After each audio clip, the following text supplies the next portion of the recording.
Stone. Okay, well, it is 6 o'clock, so I'm going to call the special meeting of the Ojai Valley Sanitary District Board of Directors order. I'd like to do a roll call. No? Yes, we'll just acknowledge that Director Stone is not here. He has a advised absence, non-AB 2449 qualifying. So there are no AB 2449 requests. Director Martinson. Here. Director Curtis. Here. Director Kentosh. Here. Director Berg. Here. Director Quillisi. Here. And Vice Chair Stone. Vice Chair Ulrich, sorry. Or words to that effect. Sorry. Very good. Okay, so we can go to the Pledge of Allegiance.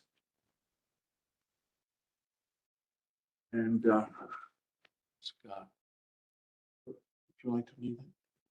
Please join me in the Pledge of Allegiance. Allegiance to the flag of the United States of America, to the republic which stands one nation under God, indivisible, with liberty and justice for all. Okay, there are no additions or amendments to the agenda. This is a special meeting, none are permitted. Do we have any members of the public who are interested in contributing or commenting? No. Okay. I'm gonna read them. This is an opportunity for members. So then we come to the consent items, items 6, 7, and 8. Does anyone want to pull anything from this, or can we vote and roll call vote? Consent calendar, basically. Yeah, let's go with the roll call vote then, please. You need a motion and a Oh, I'll make the motion. that's right. 7 and 8, I'll second. Phyllis. Director Martinson. Yay. Director Curtis. Yes. Director Kentosh. Yes. Director Berg. Yes. Director Quillisi. Yes. And Vice Chair Ulrich. Yes. Okay, action item 9, A, B, C, and D. Sewer service charges for collection on tax rolls for fiscal year 2024-25. Set hearing. So I'll talk about item 9 and 10 together because they're essentially the same thing with the exception of one differentiating fact. So every year we place all of our customers back on the tax roll for sewer service charges and for deferred agreements. So anybody who is paying for their capacity charges in installments. So A-list being, we call them A-list and B-list. A-list being anybody who is being re-entered onto the tax roll who has been on there for previous years. B-list being anybody who is brand new to tax roll for either sewer service or a new deferred agreement executed in the prior fiscal year.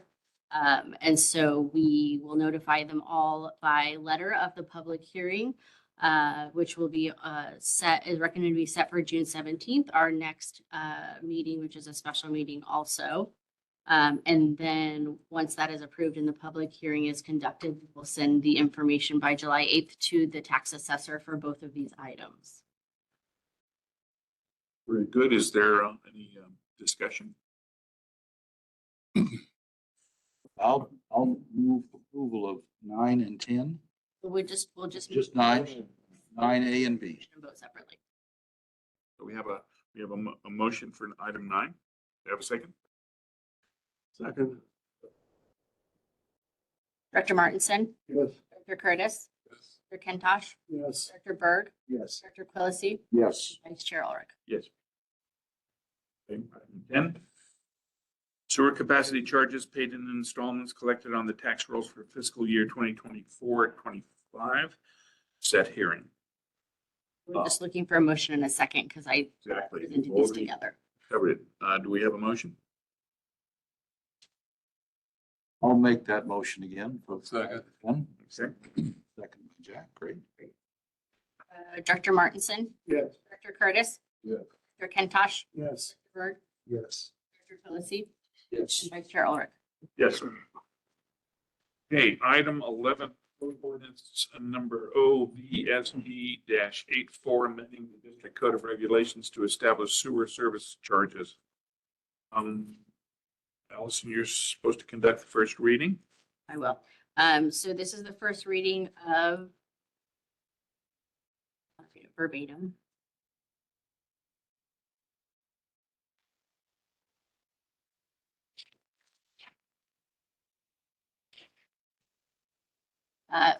Ojai Valley Sanitary District Ordinance Number OVSD 84, an ordinance of the Board of Directors of the Ojai Valley Sanitary District amending the District Code of Regulations to establish sewer service charges.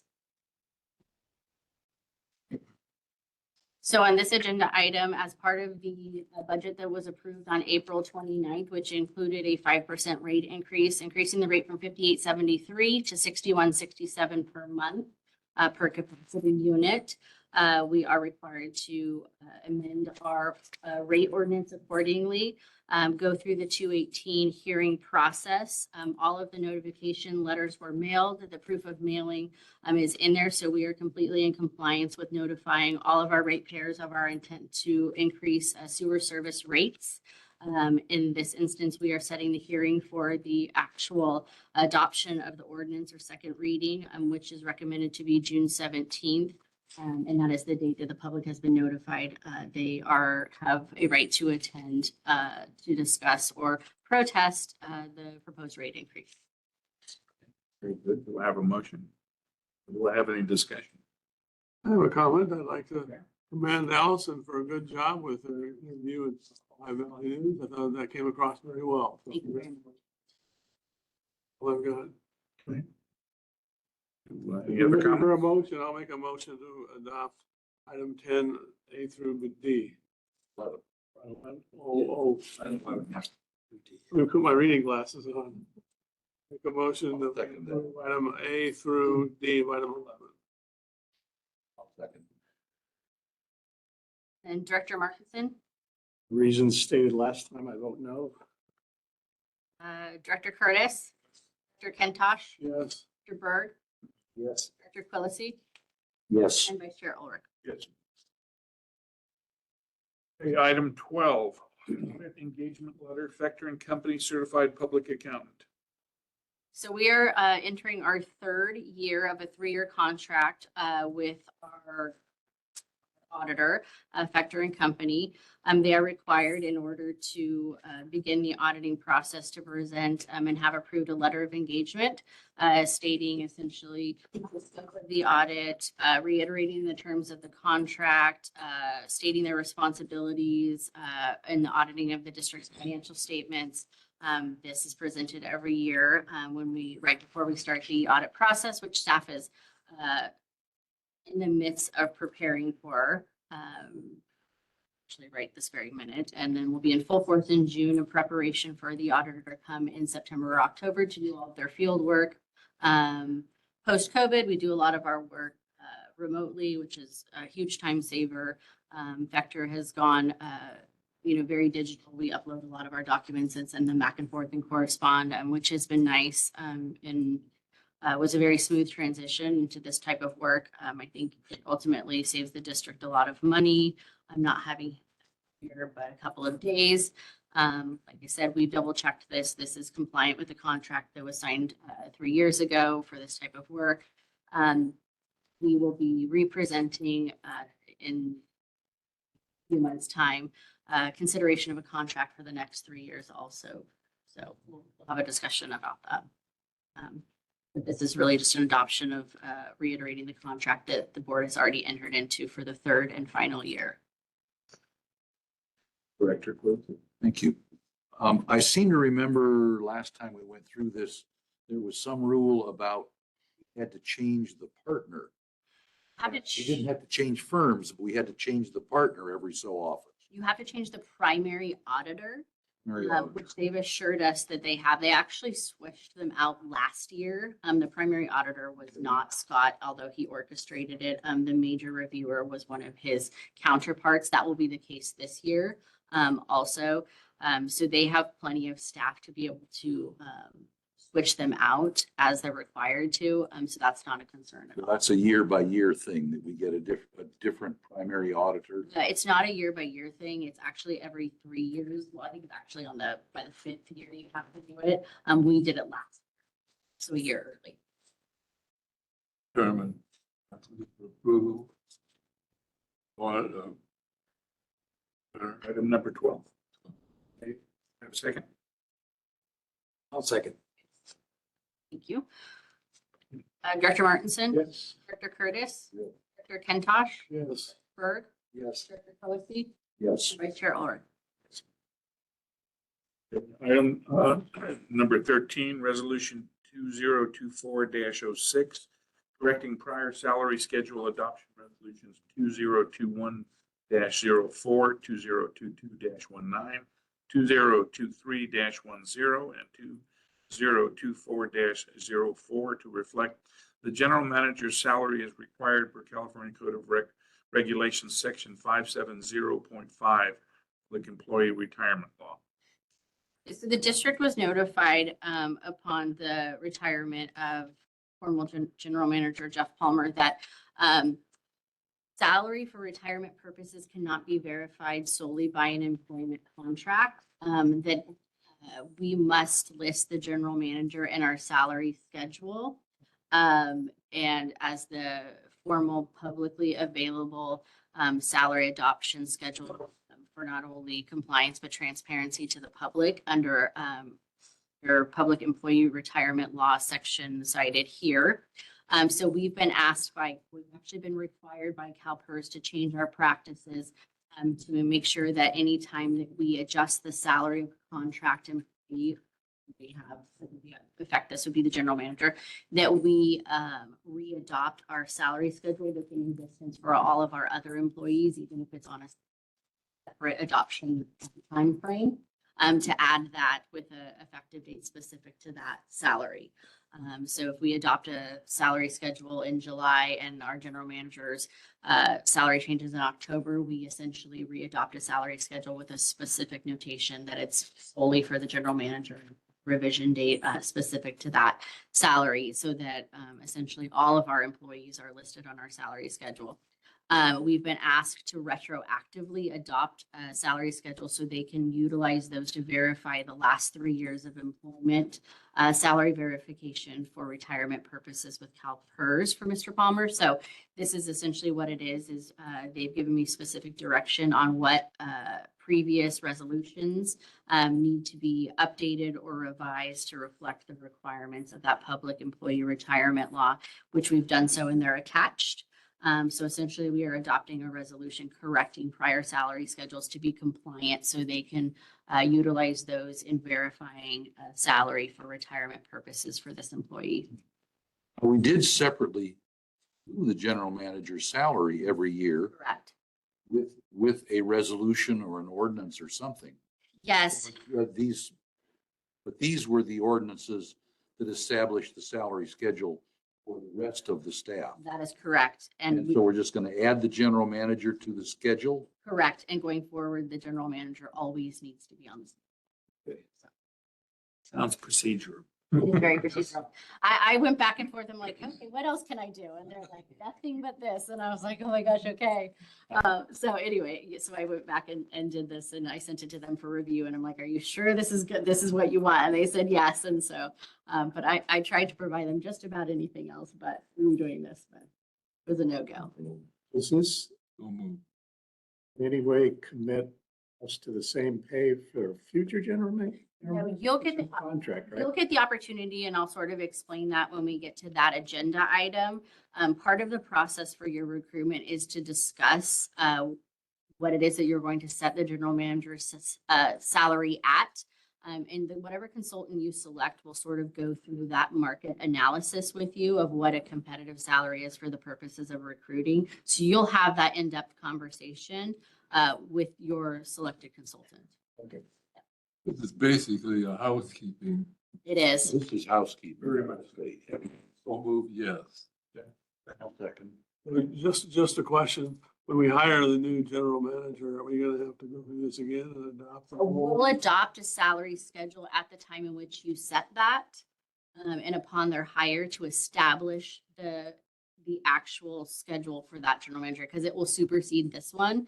This is not person specific, this is classification specific. Just in this instance, obviously, there's only one person that occupies this classification.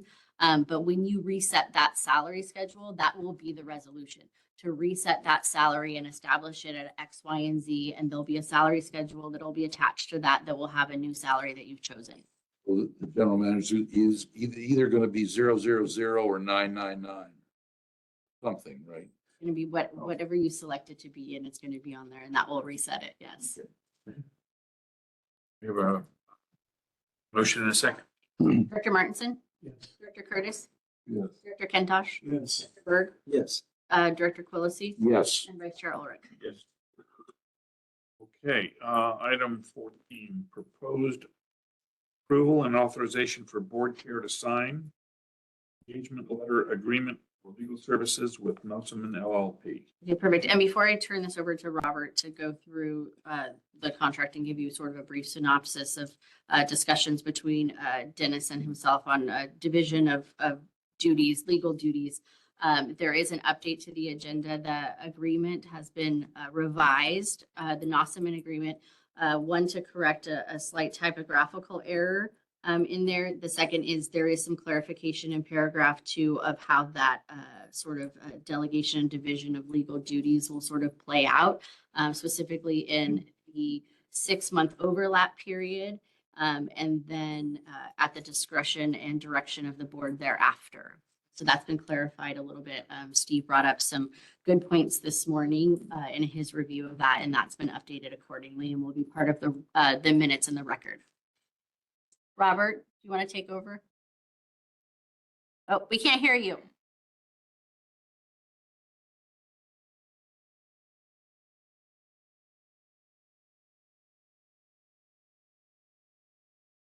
No. Yes. Okay. You know, when you have multiple speakers and speaker systems, you have to choose the right one. So thank you for this time to take up this matter. This is an agenda item following the last meeting when we talked about my move to the Nossaman Law Firm from A to Z and how the legal work would be handled on a going forward basis. At the previous meeting, I indicated that in order to maintain consistency in your general counsel advisory legal representation, that I had talked to my former partners and agreed that there would be a 6-month overlap between A to Z continuing as general partner and then my supplying institutional and background information to the new general counsel, Dennis McNulty, who's sitting with you today, just to ensure that all these issues can be vetted and properly understood by your new general counsel. On a going forward basis, given the expertise at Nossaman as well as my own, we had talked about keeping specialty work involving land use and environmental law and any potential litigation with Nossaman. I have talked to Dennis about this. I think that we are on the same page as maintaining that type of work with Nossaman, since this firm is particularly specialized in all of those areas, having represented special districts, wastewater management agencies, water agencies, and the like throughout the years. So I received Mr. Quillisi's, Director Quillisi's comments, all of which were well taken, all of which we addressed with the typographical error being corrected, and then also adding language in there that any future litigation involving adjudicatory hearings or hearings before the Superior Court or the Court of Appeals may be given to the Nossaman firm upon general direction from your board. So that's on future litigation items. And I know that there's a current litigation matter right now that A to Z is handling, and it started when I was at that firm. And so that's just fine for now. And then I already spoke to the question of the overlap and what that looks like. It is my intention that after the 6-month period that I will no longer be of need for Mr. McNulty, unless he asks for it, to opine or to give any background or additional support for his general counsel advisory role to you. So it's my intention that that aspect of my work with Nosman would cease after the 6 months, but that the specialty work would continue thereafter. So with all that being said, then the new engagement agreement that I supplied to Allison this afternoon is before you, and I'm open to any questions. But again, appreciate the opportunity to serve your board and your district in these important environmental matters. Very good. Okay, any, I just opened the website and the packet. Do I have to give This you, is the old packet. to give you a physical copy? I can't switch them out in the packet when Right, it's I posted, thought, but okay. I have them and I will distribute them, yes. The key for me is how do we define the specialty work? On the planning commission, the city of Ojai being responsible for land use and zoning, that seemed to me to be general counsel work, not environmental specialty work. That's what I asked about. Shouldn't that be part of what Mr. McNulty does?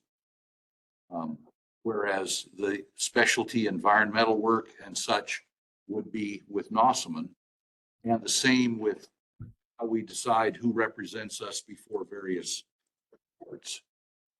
And so that's my question. How do we handle that? That's been resolved to your satisfaction. Haven't heard the resolution yet. It's all in the definition of what does the specialty work encompass. I'll start us off, and then Dennis, if you want to chime in, feel free to do so. The agreement clearly defines specialty work as that being, and I'm going to the old version, but that hasn't changed. Specific and more specialized legal work related to compliance with state, federal solid waste laws and regulations, state and federal water quality laws and regulations, state and federal environmental and natural resource protection laws, the California Environmental Quality Act, state, federal, local air pollution control laws and regulations, and local land use and zoning ordinances.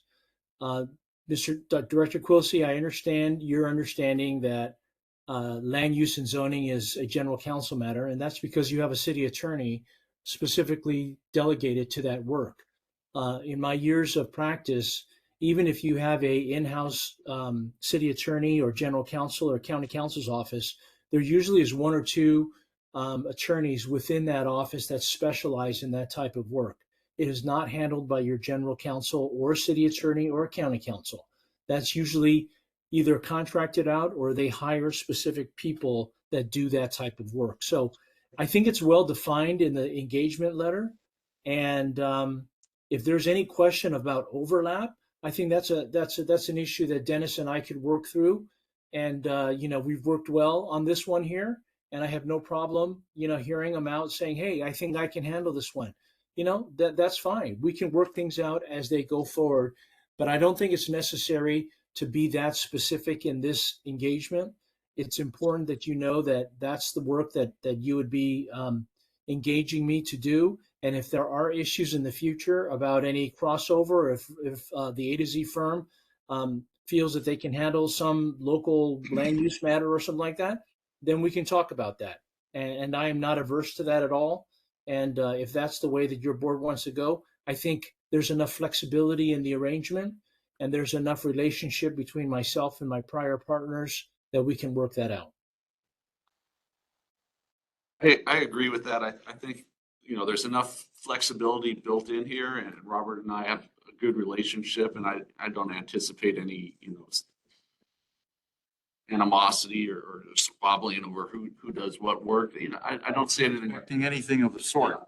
And for your board too, this does not bind you to, we can only send this here or that here. If there's a minor land use issue or minor zoning issue, and Robert and I feel comfortable having myself handle it, or your board gives direction that you'd rather local council handle this minor issue, that's your prerogative for sure. And I don't want the board to think that you know, because the fee agreement is signed, only this can go there and that can go there. There's still flexibility built into it. And I think of it as a more, you know, just flexible and malleable arrangement with your board's input. Okay, well, assume for the moment that the language in this letter doesn't change. What is your role as district general counsel? What do you respond to in an automatic way or find a specialty counsel to do? Yeah, so I mean, basically anything that falls outside of these areas that Robert's outlined, your general Brown Act, contractual issues that come up, personnel issues, you know, things along those lines. Anytime there's a more specialized, you know, regulatory or environmental issue, I think Robert is better qualified to handle something like that, and I would refer it to him actually, because you know we want you guys to have the, you know, the best legal service you can get, and so I think it's good not to be tied into, you know, real specific categories and just sort of work together on these issues. Okay, the last sentence in the second paragraph says our engagement also includes representation and advocacy in administrative hearings as well as litigation matters in the California Superior Court and Court of Appeals without regard to the subject matter of any of those administrative hearings or litigation matters. And I am not comfortable with that, because that says then that Nossaman does all of the representation. And I'm wondering, what does A to Z do then? Yeah, and I wouldn't read it like that. I wouldn't. It says it includes, you know, representation at hearings and in court.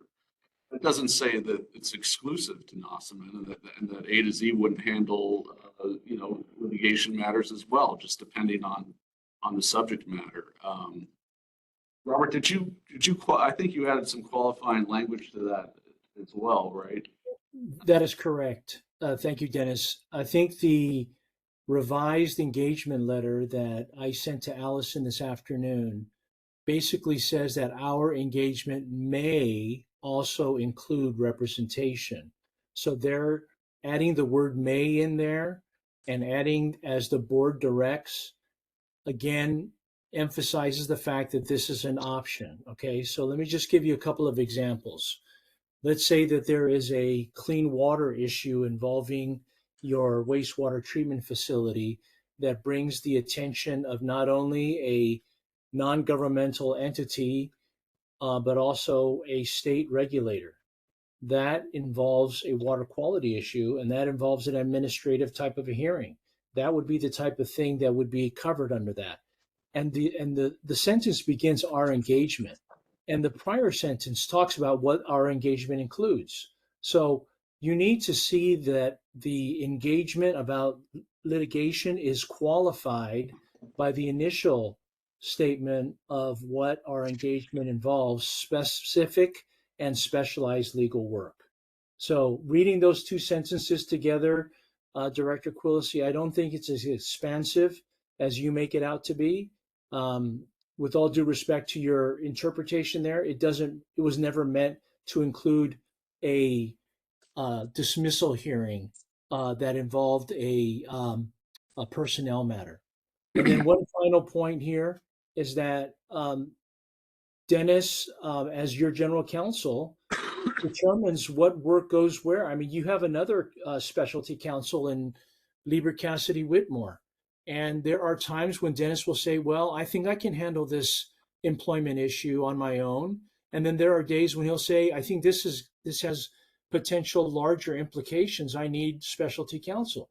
He makes that decision as your general counsel on a discretionary, everyday basis. And that's why you hire him. So he makes the call. He makes that call. Okay, that makes it clearer. I wanted to understand if there's a legal issue of any sort. First, we'll talk to Dennis, and then he will direct us as to who's going to help us. Okay. So if that's what this revised language means, then I'm happy with it. So just as a point of, I don't know if it's order or what, but it sounds like we're being asked to approve a letter that just came into you that none of us have read. I'll just. How does that work? Actually, because it's the language difference is actually so minor that Robert actually just verbally told you what it is. I can disperse it, and you can take the time to read it. It was literally specifically to a concern that Director Quillisi had regarding just sort of clarity of language. So there was, like Robert said, there was a may added to it, a typographical error fixed, and at the direction of the board. It was something so minute that it did not change the entire context of the agreement. Wondering what the public rules are around if we make a change like that, nobody's read it, it's short notice, regardless of whether it's major or minor. Can we even vote on this? Yeah, it will go into the public record with the minutes. So I made the announcement so the public is aware that the document that is being voted on is different than the one that is in there, and exactly in what context the changes were. And then I also made the point of saying that it will become part of the administrative record, in which it will be posted with the minutes for the public to view at any time.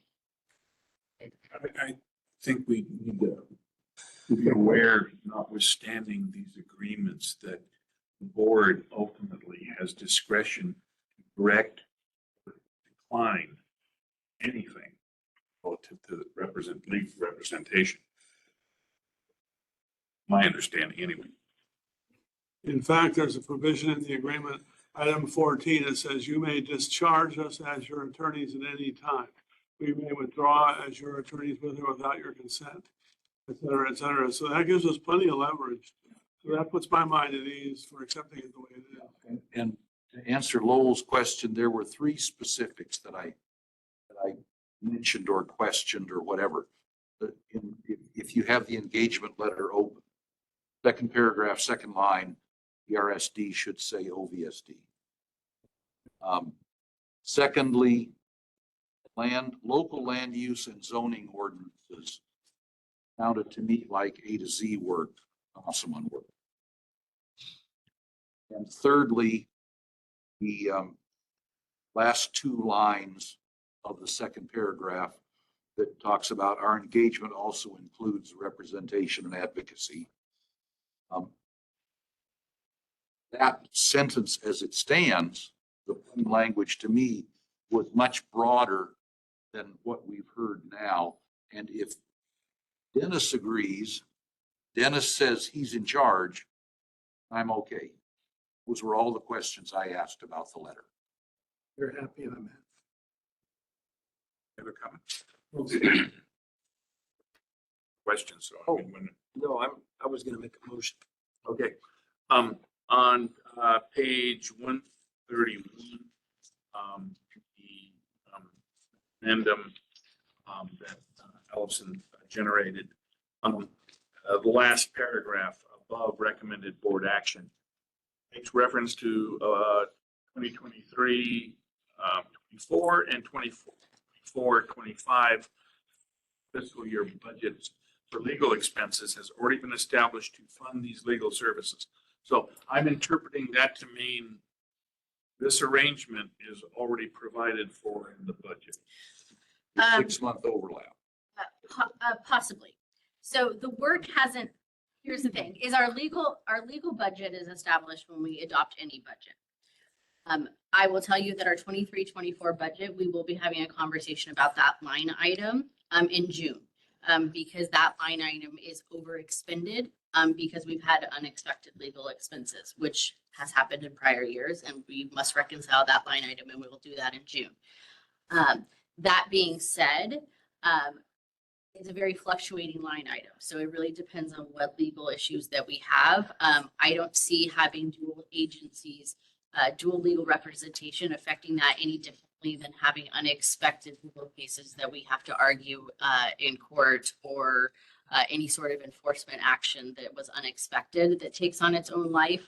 So it was a very general statement to say we've established a budget in both of those fiscal years. And where that budget lands at any point in time is a board discussion regardless of what the arrangement is. Okay, does everyone understand that? Discussion, Dr. Oak. One of my problems with next year's budget was that the legal services were double. Were 324, 425. So there is more money in the budget next year. So But So I'll actually speak to that specifically. So the amount that is in the 24-25 budget is actually the amount that was in the budget for all years prior to 21-22. I actually reduced that line item starting in 21-22 because we had sort of predicted that we had moved on from some of the litigation and discussions regarding the ADU ordinance, which was very costly to the district. As it turns out, it appears that maybe we are not past that in some regards, as well as other specialized legal needs. So that budget actually has been reinstated to what it was in all prior years. So for 2 years, we had it at about 60% of prior years. So now it's been reinstated to what it actually had been for quite a few years when I came in, and we never expended that amount with the exception of when ADU legislation first came into effect and we did heavy reviews of that. So that is not actually new. It's more of reinstated to what was deemed practical when there was issues at the forefront that needed a lot of legal attention.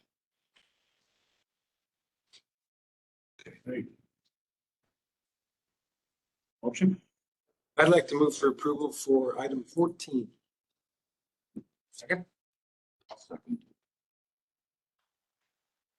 Director Martinson, Director Curtis, Yes. Director Kentosh, Yes. Bird, Yes. Director Quillisi, and Director Ulrich. Yes. Thanks. Okay, so continued conversation. This is now the legal agreement, restated legal agreement for A to Z. District is currently under contract with A to Z. This just provides essentially a reiteration of what our existing contract terms are. I'll let Dennis take this and he can sort of speak to any changes that were made to it specifically. Disregard 136 through 139. It is a duplicate. There is actually 2 copies in here, so it is not actually 6 pages. Thank you. So yeah, this is just a restatement of your existing contract. Much has changed other than rate adjustment. It provides again that the offer can be terminated with or without cause at any time. Nothing's changed in that regard. Provisions are substantially the same in previous iterations. So if you have any questions, I'd be happy to address them, but it's before you in the minutes. Thank you. Any comments or questions? It's item 15. This is item 15. Item 15. Very good. Paulson? Director Martinson, Yes. Director Curtis, Director Kentosh, Yes. Director Bird, Yes. Director Quillisi, Yes. and Vice Chair Ulrich. Item 16, contract number 2024-03, engineering services for fine screen design project, budget adjustment B4-20. Bradshaw? Okay. This is for the plant. A couple preliminary things that we do to our wastewater that comes into the plant is we remove grit and we remove rags. Those 2 constituents actually can create harm to our downstream processes. The second thing that you. Rags and trash. Yeah, rags and trash. Yeah, we call it rags. It kind of, when it reconstitutes, it looks like a rag ball. Yeah, basically rags and trash. Anything gets flushed down the toilets. So in an effort to protect our downstream processes, real common in wastewater plants, we try to remove these materials as best we can. There's other reasons that we remove these materials too, specifically rags and trash, is we want to protect any monitoring equipment. Other than plugging our pumps, we also have other issues with monitoring equipment. And when you start using probes for heavy monitoring, precise monitoring, control purposes, you get yourself in a bind. These rags they just grab onto everything throughout the process. So we have a fine screen unit that actually captures rags. and trash and removes it from the system. When the flow first comes into the plant, it goes through two channels, and the rags and trash is actually chewed up, so it doesn't plug up our downstream influent pumps. And then the water gets pumped up to our grit structure where grit settles out, and then the flow continues to our fine screen structure. That's where all the rags that we've chewed up and passed through our influent pumps get captured. Our particular fine screen unit, our existing fine screen unit that we currently have, probably has a rag capture rate or trash capture rate of probably 25%, maybe less with the wear that we have. It's been in big.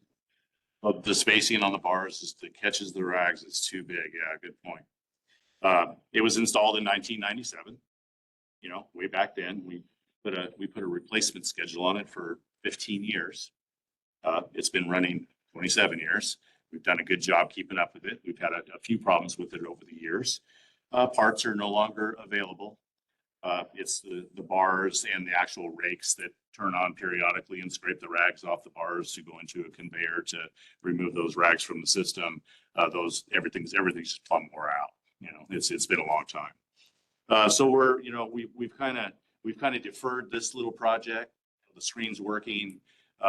We've got a huge project going on at the plant, TMDL project, spending a lot of money.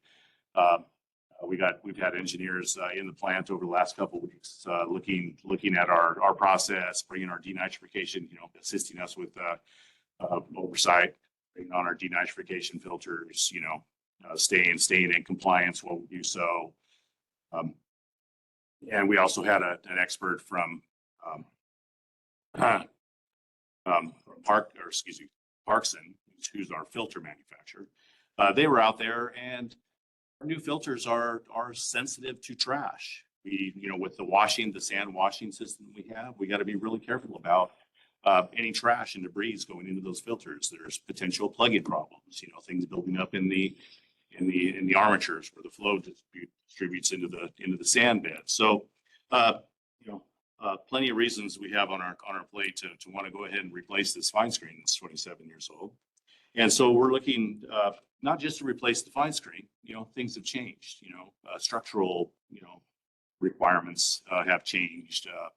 There might be some potential seismic considerations that we need to look at.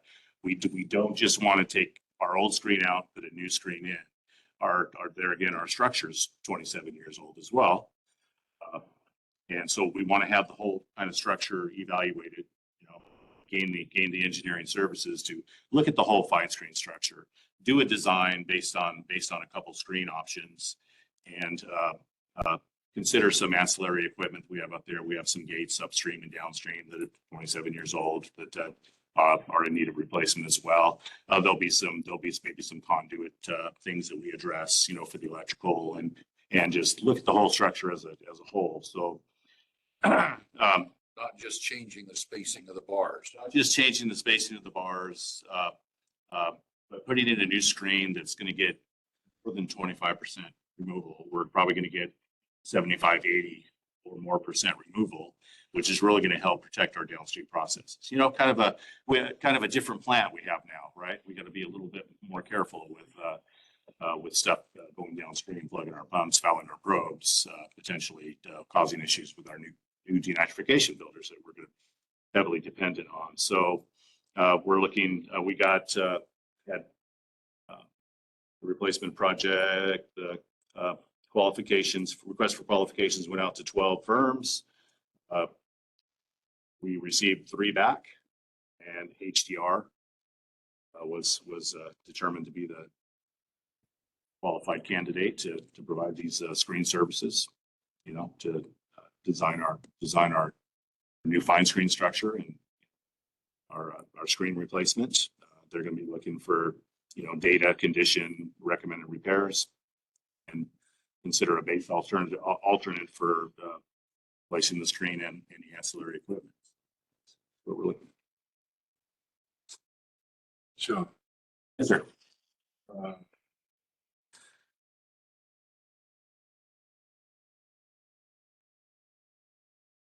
Now I've forgotten the train. That's right. I'll be here for a while. I have a question. Is there any parameter or percentage of capture that the new equipment has been identified as, you know, the level that needs to? Yeah, we're gonna move from our existing screen, which it did have a super high capture rate when we put it in 27 years ago. That's dropped off just due to wear. I mean, we see the impacts downstream with our pumps and stuff like that. So we'll be looking to jump from that level of capture rate to 75, 80%. And 75, 80% is adequate, or is there an optimal? Well, I think at the head of the plant, I think that's pretty typical. I think that's an awesome capture rate. You know, there may be some talk in the future about, you know, taking out our big channel grinders in the headworks, putting in some vertical screens where we capture the bulk of the big stuff. We kind of finish it off as the flow goes through the fine screen to further protect our downstream process. So those are things that are on the list to consider in the future as part of our CIP. Okay, and this is an engineering analysis. Does it involve, and then will there be deliverable as in engineered design? Yeah, we're looking at 100% design by January 6th. And we get to the point where we order a screen, the screen's going to take a long time to get here. This world we're living in, it's hard to get stuff on.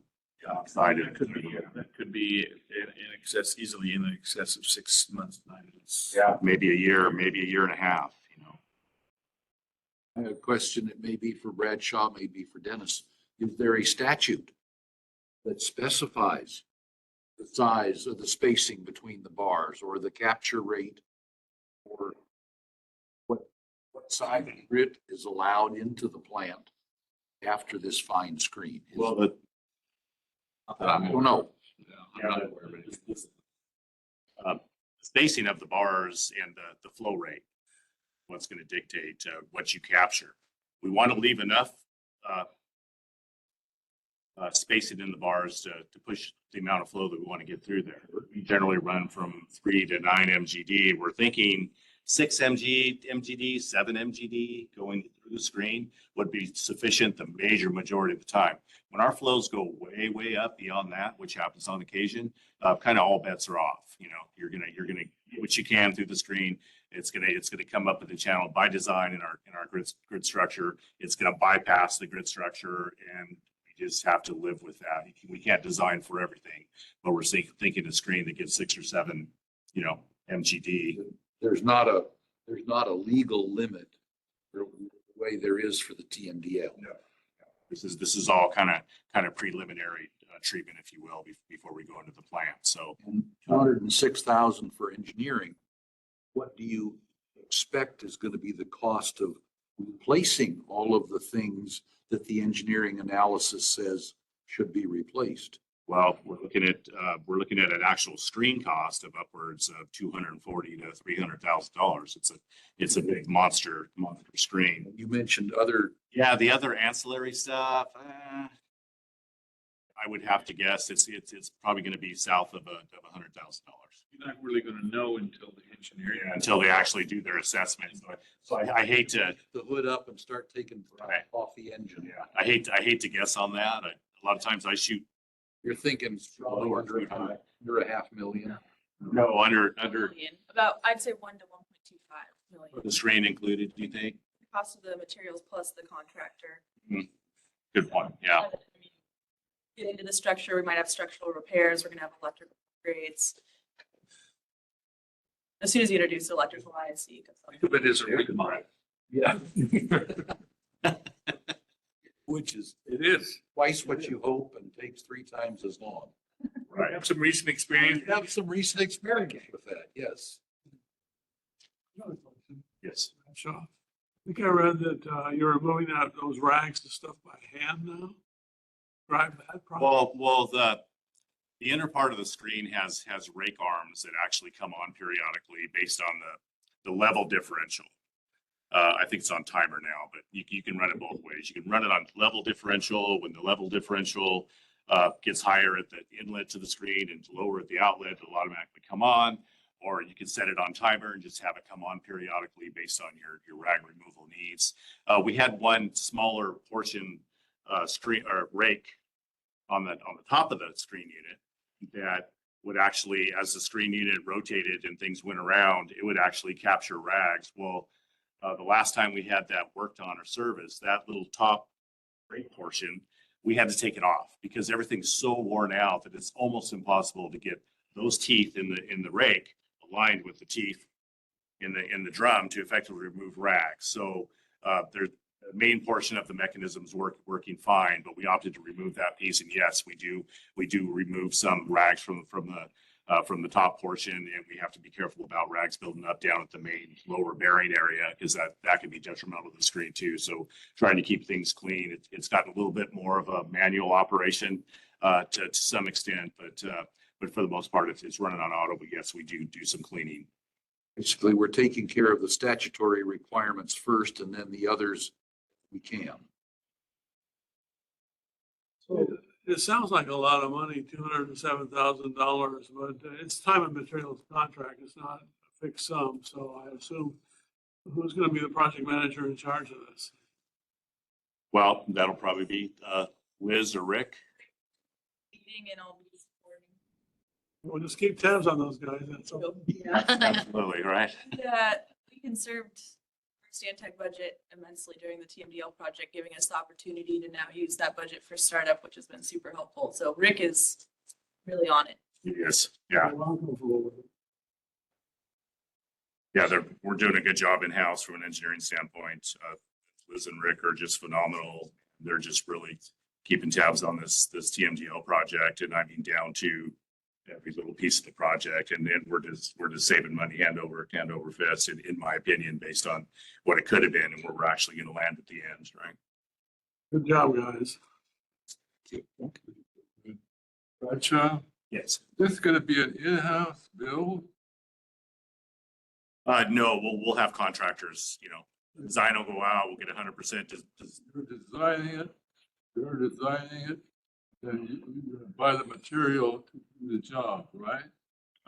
Yeah, the contractor will actually procure all the stuff that's needed to actually fulfill the needs of the repairs and the getting the readiness, if you will, to receive the new screen, whichever screen we pick. Then there will be material costs and contractor costs on top of it. Yes. Yes, sir. So I appreciate you going through the process, if you will, how this works. It struck me though that pay me now or pay me later, that the grinders are creating these fines to a large extent. So you mentioned maybe taking the grinders out, but I almost wonder if it'd be better to have a coarser screen ahead of the grinders so that you're not creating fines and hence the need for this whole system. But Still have it. when I hear rags, I think of literally a rag going through. No, Well, and all kinds of other stuff. it is all these disposable wipes and all these things that He's a card. these are real issues. Maybe some in-channel traveling screens that catch all the big stuff initially, and it goes up the conveyor, if you will. It travels up the screen and it goes into a washer compactor, and then that goes into a dumpster and gets hauled off to the landfill prior to. But I think and then have the fine screen, which we're proposing now to actually capture, give us a little bit more capture rate of some of the smaller stuff that makes it through. I think that would be ideal. I don't think we're not proposing that. I think step number one, this screen being a replacement and being 27 years old and only had a projected service life of 15 years old, I think it makes sense to go ahead and replace that screen now. Let's take care of that part, and then we can start looking at some other means and methods to. Here's what I'm thinking though is, we follow this through the steps. It's going to be August or September next year before this thing is up and running. I almost wonder if it would be money ahead, go ahead and include that pre-grinder port screen, if you will, that you just described as part of the whole system, rather than designing the tail of it and then going back because now you're 2 years down the road before you get the the front one set up, you know, whatever's ahead of the grinders. Almost be, but it'd be worthwhile to have these guys look at the whole thing before, you know, before the grinders and this fine screen, and come up with a proposal, maybe roughly the same time frame, January, December, January. Then maybe we shorten the whole process by a year if we look at it in total right up front. That's just a suggestion. I don't know if that even makes any sense or what, but then you've got an idea. We would always have a fine screen. Right, Always. that I know. So we need to replace it. Yeah, that's Yes- without question. Yesterday. So, adding in a vertical screen to get some of the big debris out before we have to grind it and then send it through our pumps is a wish list item, but this fine screen is a need. And a big reason why we're doing it is because Parkson filter manufacturer came and has come to our plant several times over the last, few years. And they identified our screen as an issue for compatibility with their filters that they have. The uplifts will plug, the airlifts will plug with this fine material. So they said, you need to get a higher capture rate and you need to replace your screen. And if Bradshaw and I and Rick could have, we would have, you know, already done this, you know, concurrent with the TMDL project, but we put all our resources and funding for that. And so now we need to kind of catch up and get that fine screen in as soon as possible. I guess what I'm wondering is how much of the fines are created by the grinder? If we had something ahead of the grinder, you wouldn't have, maybe we're only capturing 25% of them, but maybe 80% of those are created by the grinder. You know, if you could get it all out ahead of time, fine screen would even be more effective relative to the downstream filters. But anyway, I know it's on a wish list, but I'm just thinking you move it up a bit. I think it's totally possible to do the design concurrently. The thing is that executing the design is going to have a budgetary limitation. And so it kind of becomes like, do you, Lots of money, we can do this. well, lots of things on our list. So, You know, I guess the general thing is, you know, if you know something's gonna fix, you know, like the other day we were talking about how many millions we might need to spend on failures, and you know, we've got the millions now, let's fix the problem ahead of having the failure kind of philosophy. And if you've got a situation where you know you're creating fines, you're not capturing those pretty well, then change it so that you're not creating the problem. Be contemplating revision of scope of work in the contract. Well, no, yeah, it's a whole different thing. Yeah. Like she said, you got to do this without doubt. I'm just thinking what might be time money ahead is to actually increase the scope of work and cover the pre-stuff in addition to this. In other words, a second engineering study.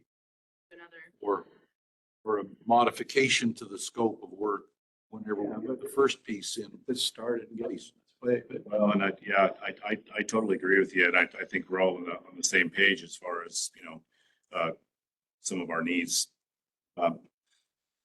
Yeah, I think keeping that separate is kind of prudent, because if we need to wait a while for these big, almost vertical screens, it's going to be a big project. I'd rather have that particular design and scope of work, and, you know, have them come out and take a look a little bit closer to us getting ready to kind of pull the trigger, if you will. No, I understand what do it now. But I'm only, you know, there You know, lots of people that can do engineering work. You could start the other one too. You don't have to do them in sequence. Right. Well, I think as we go through and I think this will take care of our immediate needs and give us way better capture rate and protect our downstream processes. And then we're going to be obviously having many conversations about our CIP list and, you know, the potential $40 million that we need to kind of prioritize over the next 5, 10, 20 years. And we'll prioritize that and see where it falls. You know, I think we're going to be in pretty good shape, but, you know, sometimes the priority changes on some of this stuff too, but great points. Not sure. Sure. One other question, that 6 MG, will that go over the top of the screen that you're designing in the wet well? The screens we're looking at, 2 screens that we're kind of taking an initial peek at. is 8 million gallons and 7 million gallons. And so they could pass that much, and anything that gets up to a higher level will jump over a gate and go around the screen. Because once you get up to 8, 9, 10, 11 million gallons,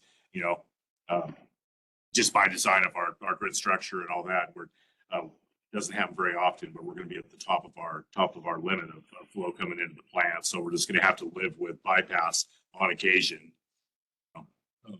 Correct me if I'm wrong, when you get the high flows, that's dirtier than regular.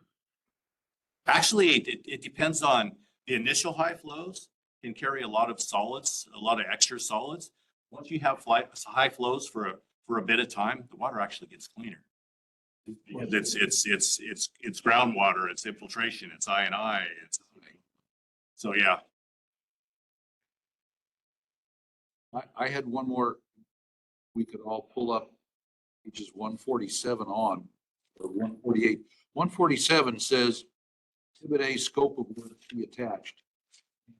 What I read in pages 148 through 153 is very procedural, but I didn't find any standards.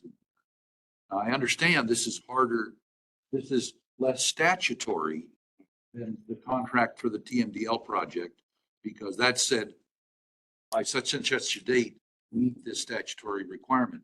But I don't find any standards in here. All I find is procedures. We're going to take data, we're going to have monthly meetings. What are the standards that we're going to hold design to? I think the standards are going to come once they do the initial assessment.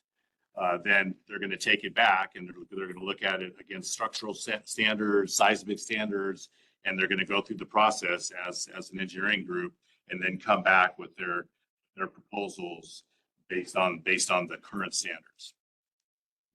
Based on the current standards. Structural standards or seismic standards or whatever How does it hold together? Right. Does it capture? That has to do with the spacing between the bars. Right. And it also has to do with maybe how big the whole structure is, because you still have to pass a certain GD. And kind of limited on I didn't find that in here either. Well, you've got allusion to it too with the 50% design submittal state and the 95% design submittal state among the deliverables or technical specifications. Right, but there's no hint as Those to are. any standards that those specifications need to meet. They have to develop those bad boys. I see. Right. And go ahead, Liz. Well, I was gonna say, the district's really gonna take the lead on selecting the screen also. So it's on, And setting the standards, which is going to determine the screen. Is the highest flow rate we can get with the smallest gap in the Sure. reservoir. Sure. But no hard numbers right now. No hard numbers. I have some general capture rates and I have some general flows of a couple screens we're looking at, but that'll come into play. But I apologize. I did fence contracting for 35 years, and I'm used to having to work to actual numbers.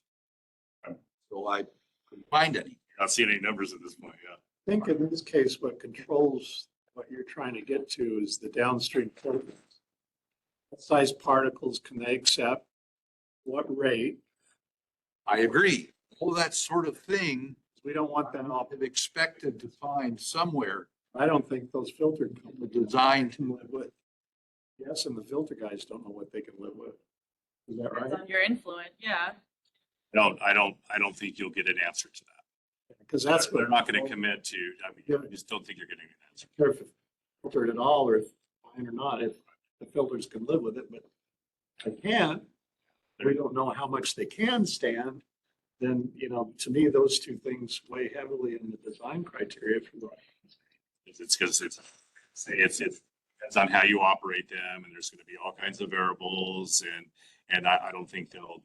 The bigger problem may be, how do we clean those filters?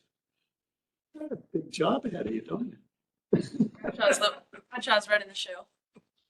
Hey, have a motion then for That's 16.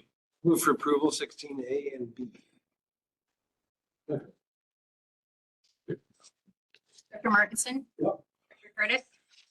Dr. Kintosh? Yes. Berg? Dr. Quillisi? Yes. And Vice Chair Ulrich. Item 17, contracts number 2020-18, 4-19, Eco Road Shop Edition and Eco Road Interior Accessibility Improvements 2024 Review. Architectural Services, Budget Adjustment number 2024-21. I'm going to turn this over to Liz since she is managing and orchestrating this project to sort of give you the synopsis of this particular agenda item. So from 2015 to 2019, 2020, there were several different improvements that happened at this site. Some of them were to the front office. They added a ramp. There were some other minor changes up here. And then the large project was the shop addition where we removed the metal Butler storage building and replaced it with the seat. At the time, the district self-permitted the work. But there's been some recent back and forth with County of Ventura Planning Division and County of Ventura Building and Safety Division, where they said did not have done that in relation to these two projects. So. Excuse me, say that again? You only get that once. District was not authorized to self-permit that. So we have in front of you is those two separate projects now need to go to county planning and building and safety for review. And out of curiosity, when did the county find out about this to the point that they're making this a point? It was recently brought to my attention. Yeah, after. With the county. It's way after. Years. When, okay. Interesting. 4 to 9 years after the work. Correct. Property, special use permit. Yes. Development permit. Yeah. It was in that annual review that it was discovered in conjunction with communication with zoning department. It's always to me the epitome of cooperation when one public agency permits another public agency. I just, Or itself. there's that too, but I mean, there's certain, public agencies can do that kind of thing because it's within their charter. Like, for example, I'm thinking of the University of California, but most other public agencies, no. Yes, exactly. So Okay, all right, so These contracts are to look at both of those projects and revise the design documents to meet current codes, kind of perform a bit of a gap analysis for us. What's been the major changes to code that we might be behind on because county's going to evaluate it based on today's code. So we have to do that for a small project up front. And then our large shop addition in back, the large shop addition requires you by several different engineering disciplines and coordination with them. And the architect will submit to planning projects and then building and safety for an initial review of both projects, at which point building and safety will provide their review and let us know what our needs are at the site, which I anticipate both of them were built at the time to the current code and both of them were built to ADA requirements, but I believe they will look at the site as a whole through the lens of ADA and have specific recommendations for us that we'll then have to. So this is effectively retroactively. Correct, and a holistic view of ADA of this site, I suspect. That. It's legalizing the permit, but it's not to the time when the stuff was Yeah, built. no, but there's also, that always sounds worse than it is because oftentimes the permitting agency wants to facilitate this and get it off of both people's in baskets. Planning definitely indicated that that's the case for them, that they won't be a major hurdle for us. Building and safety feels like a little bit more of a question mark for me. I don't think that they'll go in and have structural changes, but I do think that we're going to look at our site from an accessibility standpoint, and there may be some improvements that will. And part of that is also how it's analyzed and presented by the architect. Yeah.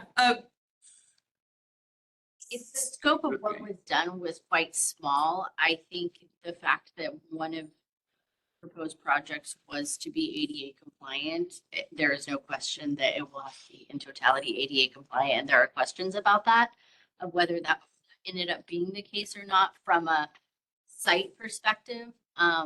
And so we do anticipate that there'll be some requirements to sort of enhance accessibility for the improvement that we made. But that's the role of the architect in interfacing with county agencies, the county departments. Planning it. Yes. Yes, and they will be representing us, and they are subject matter experts. I hope it goes the way you think. I've been involved in projects where they come in, we have a problem like that, the cart forces to rip everything out, take it all down and start over. So they can be nasty as hell, Sure. depending on the agency. So I hope it goes the way you're Met with thinking it does. but- building and safety, with their director. He also indicated that he would work with us, but there is also a provision in the California Building Code that % of your building cost can be, forced on you basically to make the ADA improvements at the site. So that's up to around $150,000 here.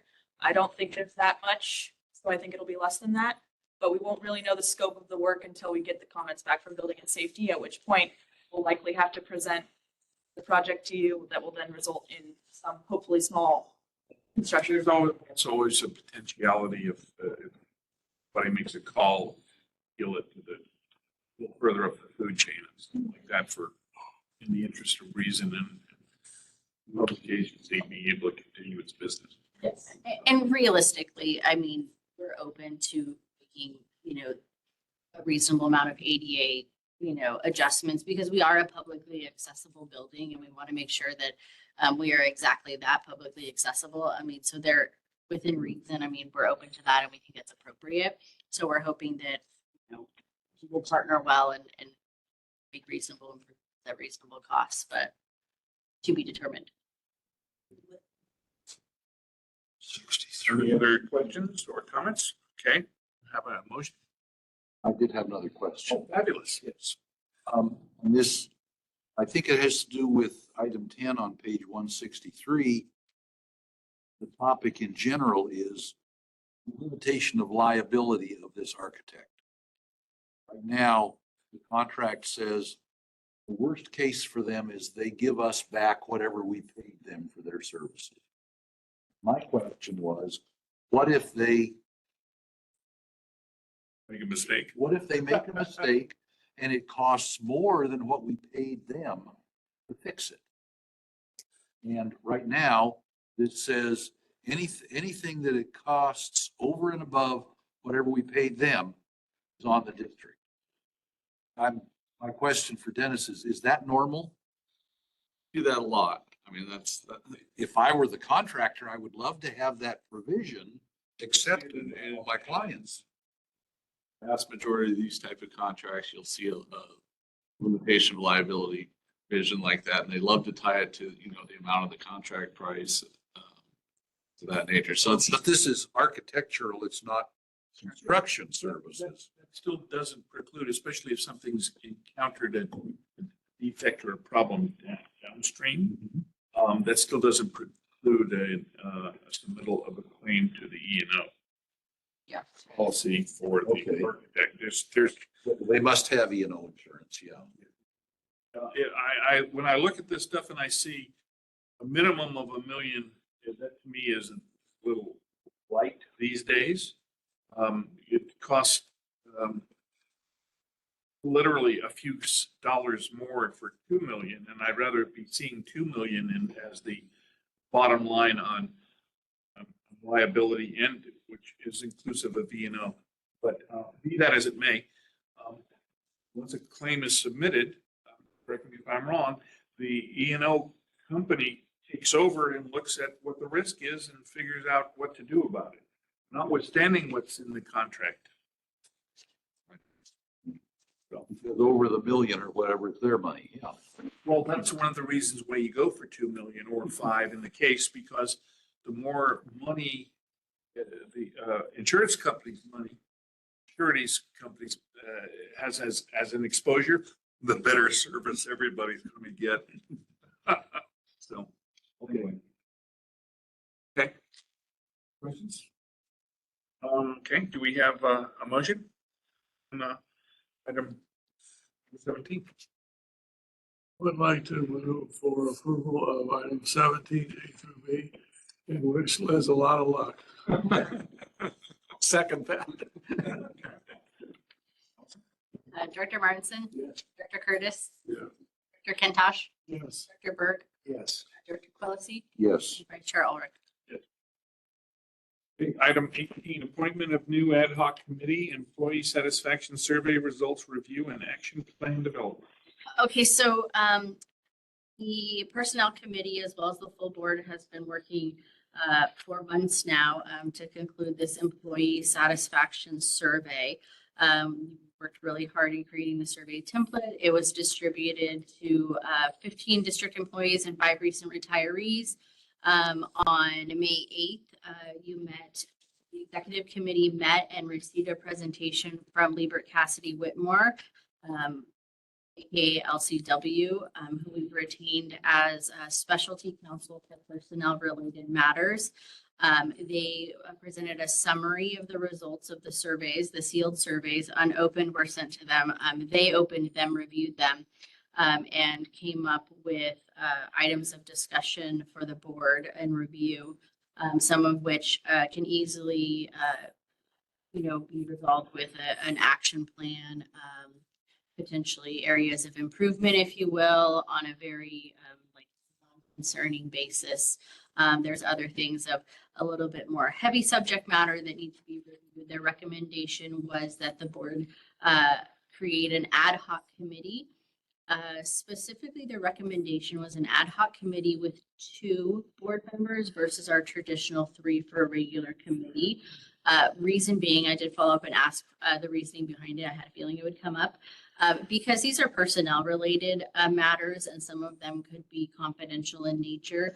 It is their recommendation that this be shared with the most limited amount of people to be considered a committee. And so that essentially we are not discussing personnel related information amongst a large group of people. And so that's for the protection of the employees who anonymously completed the surveys. It also has a more concentrated focus. And so that is their recommendation.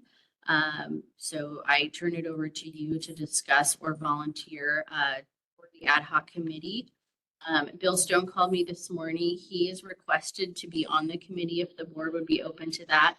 He also wanted me to share the comment that he recommends that any director up for reelection possibly volunteer for the committee just for continuity of conversation, that if this goes on for an extended period of time and there's after action, that nothing gets lost in translation in a sort of an election year, and that there's not duplicating of efforts. So he asked me to share that for your consideration. 3, 5, and 7 are up this year.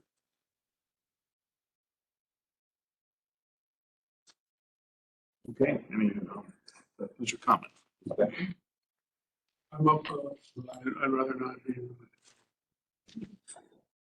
Well, I think that kind of limits it to 2, 4, and 6. Yeah, what Bill's going to? Bill was 1, but he's requested to be on it, so he must plan on rerunning. I would prefer not to be on it because I'll be on the general manager selection ad hoc committee at the same time.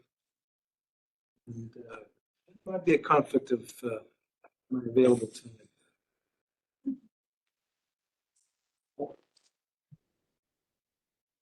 And I'm 2. So 1 and 6, yeah. which ones are up again? 1, 1, 3, 3, 5, and 7 are. 2, 5, It's 7. 4, and 6 that are not for reelection. Who do we have left? You're looking at them. You're 2. Fine, I thought I'm You're 5. 5. Oh, okay.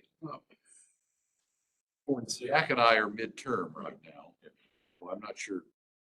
I think you're 4. I don't know who 2 is. Oh, I'm 2. Oh, okay, and you want out, okay. Also the pleasure from the Lions Club. It really, it's like 10, 12 hours a day of work and then you got the. Why don't we have a special meeting, executive session meeting? Do it, so everybody would going on? That was not the advice of a specialty legal counsel regarding personnel matters, is to limit this conversation to a very small group in creation of the ad hoc committee. Well, who's left? We have Steve. My first thought on this was exactly what Bill Stone said, that these things take months. We've already been looking at it for almost 6 months, right, when it first came up. So, you know, the election's in November, which is what, 5 months away, and they take office right away, but so, you know, that to me makes sense. However, you know, I don't think, well, it's their advice to limit it at 2. It's not required that we limit it to 2. So if it works out that you feel, the board feels that, you know, there's a risk that whatever it is we're looking at. There's always problems with a decision-making body that has an even number of members. Right, and so it just strikes me that, you know, it sounds like from what Allison just said, that there were several issues raised. Some of those can probably be handled real quick without any real extending it for months and months, and there may be a couple that do take longer. So anyway, my general feeling, absent election issues, is that, you know, having 3 would be not be recommended, but I don't see any real risk in it. Discussing private things anyway, and you may pick 2 people that immediately run out and tell their neighbors, you know, who knows what happens, but I don't think the risk is incrementally that much greater. But having said all that, if majority of this can be handled in the next few months, then I would be happy, if nobody else wants to be part of that. Again, I'll be up for election in November. I don't know how irritating I've been as to whether I'll be reelected, so I don't even know at this point if I'm gonna run again, but anyway, anyway, that's just my thoughts on it. So. Allison, did you say that they'll want to do? Correct. Okay, so He's one. these 2. He's, You're talking about zone? he's District 1. District 2 is what. Oh, yeah, but He's I'm, District 1, okay. which ordinarily we wouldn't do because he's up for reelection. But That was a preference. That's not mandatory about it. If he's going to run for reelection, then that's fine. He's already made the request, so, it's his risk. yeah. Okay. And Gentlemen Rose- should be on that committee. Excuse me? Should be on the committee. He's right. Yeah. And Steve, you're on the ad hoc committee for recruitment, aren't you? Yes. The GM hiring committee for specialty committee is Bergstone and Quillisi. Well, I don't mind doing it. I don't have a day job like Randy does. Or for what do you do, William? Did you want to do it? Oh,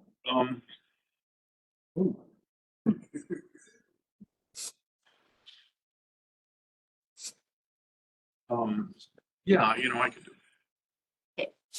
So do are we? Well, we go in, I think this makes sense to go with 3. I 3? agree with this. Okay, Yeah. so we have Lowell, you, and Bill. Now, relative you and I, you've got far more experience with people issues at work than I do, so I don't know what you feel about that. Because you've been in supervisory roles and management roles, which I have not, so I don't know what you. I have one big time suck right now called City of Ojai Planning Commission. I don't know. You know, That's still gonna be my job. You just keep hoping that target on your back is going to wind up attracting. So again, I'm happy to do it. My Experience as a term has already expired, May 15th, term at the city. city. I serve until I'm either reappointed or a replacement is appointed. And Mike, they'll keep you. And so I'm completely up in the air as to whether a month from now I'll be on the planning commission. I don't know. When is this committee likely to start relative to the issues raised? Well, I think probably I would say the committee probably will convene within the next 2 weeks, probably. It'll be based on, legal counsel's availability and your mutual availability, but I would say that the next 2 weeks is probably when your first meeting will be. Anyway, it's up to you. If you think experience isn't that big a deal for this kind of stuff, then I'm happy. I think anybody who can identify with having been an employee, Okay, I can all do that. It's fine. Still an employee. It's still gonna come back to the full board. Right, Whatever whatever. done. If this is ad hocism at its finest. Ad hoc is at its best, yes. Okay. Just one last question, maybe a question for Dennis. And that is, if we meet with 3 folks and they call it an ad hoc committee, it's still subject to the Brown Act, isn't it? Not, it'd be an ad hoc committee, so it wouldn't be subject to, all those Brown Act requirements. Not to notify. It's not a legislative body. There's not a quorum. He's trying to look past. So it's an advisory committee too, so you don't have to worry about it. If there were to, it's not like you have to make a decision. You're coming back before them. Entirely advisory and. Okay. If he's good with it, I'm good with it. So that is item 18, then we need a motion in a second. Need a We motion? don't need a motion, right? They just appointed it. It's on the record. Got enough? Okay. Agenda item 18. Okay, Okay. general manager and interim manager recruitment. Okay. So April 11th, special meeting, staff was directed by the board, to solicit proposals from 6 executive recruiting firms, for permanent recruitment of a general manager and also to request a proposal for recruitment of an interim general manager. Contained in your packet, are the responses received. So 4 of the 6 firms we solicited from responded, and then we have 2 additional ones. And all of the proposals are contained in your packet. They are all very similar in nature. If you look at it, there are some differences, some a la carte services that certain ones offer that others don't. It really just depends on the level of involvement that you either want the firm to be involved with, as far as being here in person will drive up the cost.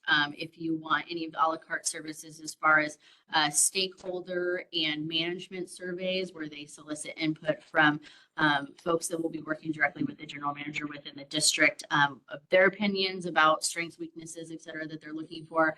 Some of them offer those a la carte services at an additional cost. That kind of overlaps the ad hoc committee on the employee satisfaction survey. Employees are stakeholders. Yes, yes and no, but I don't think they solicit information to that sort of degree, but I can't say for certain. I would say this is probably more structured sort of responses that they solicit, versus just an open-ended, I didn't like this or I didn't like that. It's more strengths, weaknesses that you'd be looking for, from several different facets of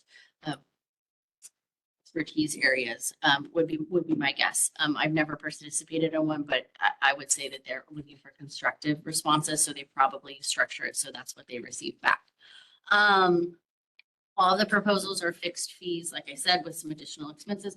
Only one firm provided a proposal for an interim general manager.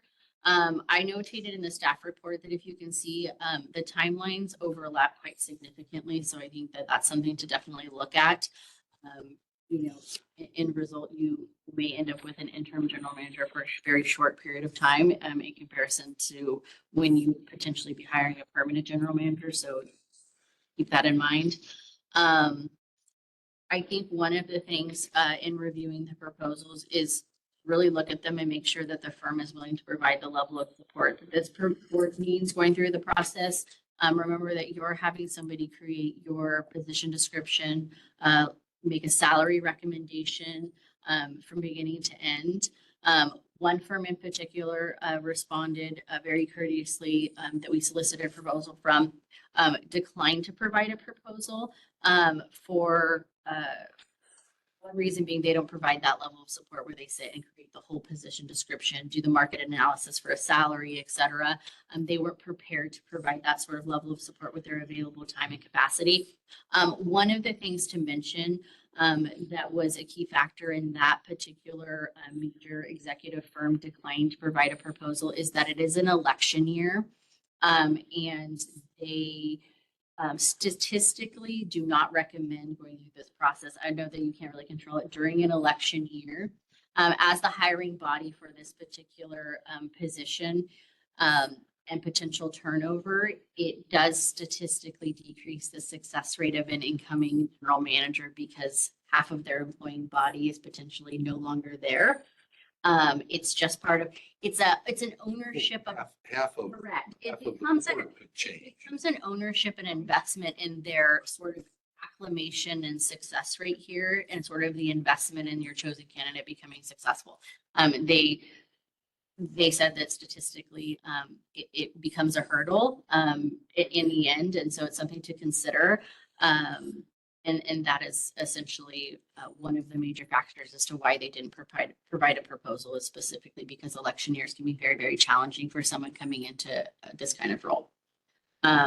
You recommend that we wait 6 months and then I'm not, start? well, I'm not making that recommendation. I don't think that I'm the subject matter expert. I think it's just something to consider. If you have not considered it, really think about it, because it is a very long process that you'll be going through. And I don't know at what point in the election period you'll be. And essentially, I don't know, obviously, we don't know who's going to get reelected or rerun, but it may be a conversation to have, you know, because essentially you may be midway through and end up with 4 brand new people midway through.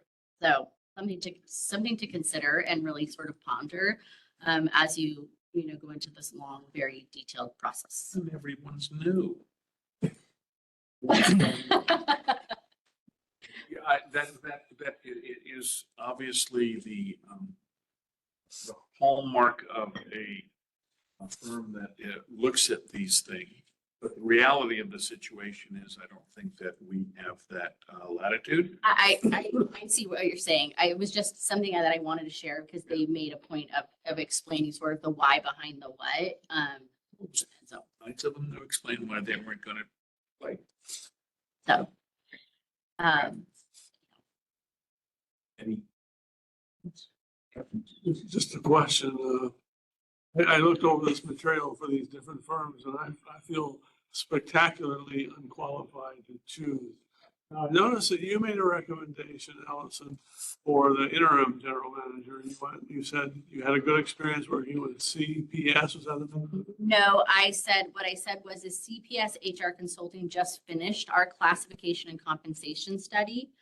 So we have recent experience working with them and thoroughly enjoyed working with them. To get into another, we actually have re-engaged them for a very small project.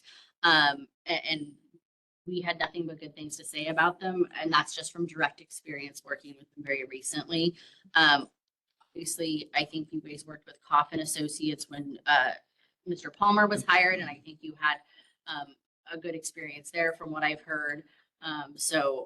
But I wasn't there to actually work alongside them, so I can't speak to that at all. Oh, they didn't submit a proposal for the general manager?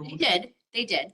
I just can't make a recommendation that they're any more qualified or fantastic than anyone else. I just know that because I've worked with them, but I mean, you'll be the ones primarily working with them and I'll be the orchestrator of all of this. And so whoever you choose, I play the same role, and it's entirely up to you. Would there be any reason or efficiencies in having the same firm do both?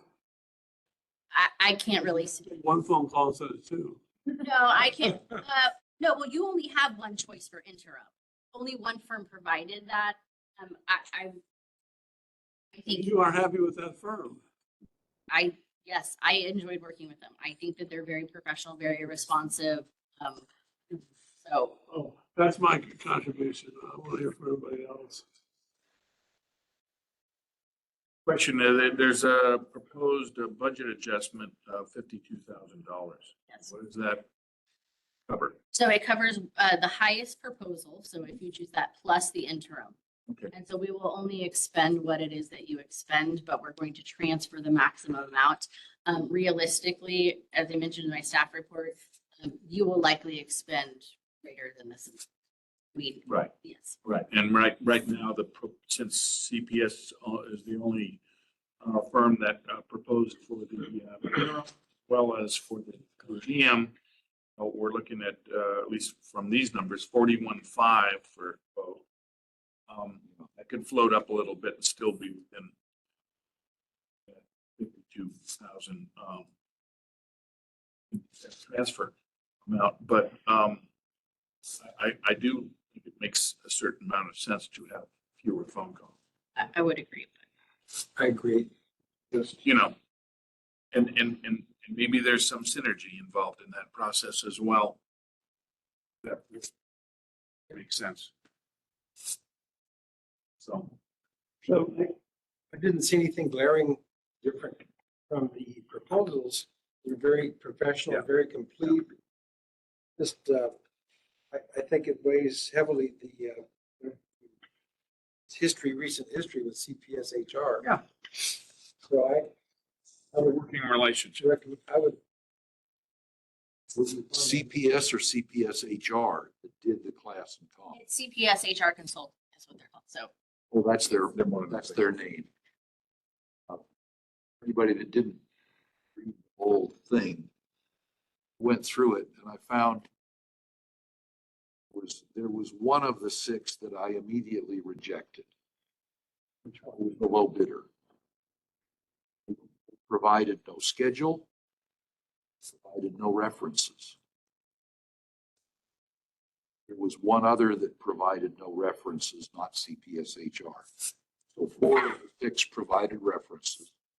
All of the schedules were between 12 and 16 weeks long. All of the descriptions are very similar because that's the job. 3 or 4 of them actually had sample recruitment materials, position description, client descriptions and stuff like that. There were a couple that pointed greatly at diversity statements, which bothered me a little. The smartest boss I ever had was a Chinese woman.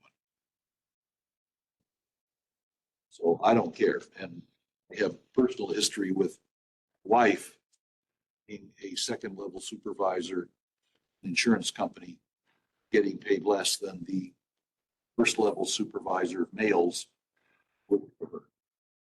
So I'm kind of sensitive to those things already. But among the last 4, I did not see a lot of difference. The prices ranged from 27, which was CPS HR, to 35K, which was Anderson and Raftelis. That smallness of those numbers actually surprised me. But it wasn't, for my purposes of looking at it, not a lot of difference in the range of the 4 that I would consider in terms of their costs. It's 12 to 16 weeks, and it's kind of a flexible schedule too. So if there is any synergy having CPS HR do them both, I would lean toward doing that.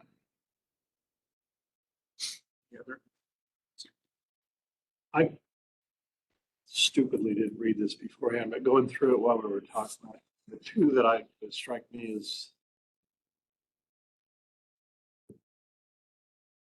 most likely candidates would be, I gotta get back to the page. Is it CARE or CORE? What? Off, KOFF. Yes, they're part of Gallagher, which is a big nationwide company. The thing that interests me in all of these companies isn't whether we can work with them or not, is what is their likely database in terms of who they can go look at and potentially recruit? Because, it's Another interesting aspect. It's 324, and that's all you're gonna get. If you've got a nationwide guy, they can track people all over the US, maybe all over the world, I don't know. But it strikes me that for this particular job with the licensing requirements and all that stuff, there aren't gonna be that many candidates. And so the broader nest you can, or the broader net you can cast in all 50 states to find somebody that might be interested in moving, to me is worthwhile. And so for that reason, I would go with the bigger company, which I think is Air Off or Get, which is now part of Gallagher, or CPS, because they've been in the business a long time. Saying the names wrong again, but I can't find the stupid page that has that. Can you tell me what page is the summary? 04. 204. I was there and I lost it, but anyway, I think. the other thing I'm wondering about, just as a question, these are the costs to put out all the flyers or whatever, however the contacts are made for looking for people. But are they also going to want to have a percentage of the bonus or the sign-on when the time comes? That, Finder's fee kind of thing? that was not in any of the contracts with the exception of one, I believe, which was not a qualified. Okay, because right now what they're, it's basically I've seen that a lot with executive recruiting firms. I see, you see that a lot with executive. Well, that's what I'm recruiting firms, wondering. At least you used to. I know in the oil industry, it was standard, once, when your salary was the finder and that, that's, those, if they're not Sorts the number. losing any of that in this. If this is the cost and when they hire somebody, great, that's cost. I don't want to see oh, by the way, you owe us $50,000 more for a finder fee or something. Anyway, I'm indifferent to COF or CPS, but I would not vote for any of the others. CPS also had something I called a 1-year guarantee. All back in a year, and if things aren't working out, then they're gonna give us extra services, either probably not for free, but probably at a discount. Mediate a situation in which candidate that we first selected doesn't work out. It's a candidate. I have no idea what that- Year, Well, that we would have to pay them $15,000. Something like that, yeah, but it's a discount compared to contract. I like that, the provision. They want that $15,000. They're gonna have to work real hard to get a good candidate. And CPS said in their proposal that they were a joint powers authority. Some kind, what's that all about? Yeah, I don't know what their organizational structure is, to be honest with you. Because if they are a joint powers authority, when I think of it, then that would give them more tentacles out, more information on, like, They're a national recruiting firm. I mean, they span the entire United States. Their staff spans the entire United States. I mean, I think That's true of several. would be the case with all of these, California or not. I mean, they reach so far, and their involvement in sort of various employment related industries and networks is nationwide. I don't think that that's specific to any one particular firm or another, this list, with the exception of I one. think there's 2 or 3.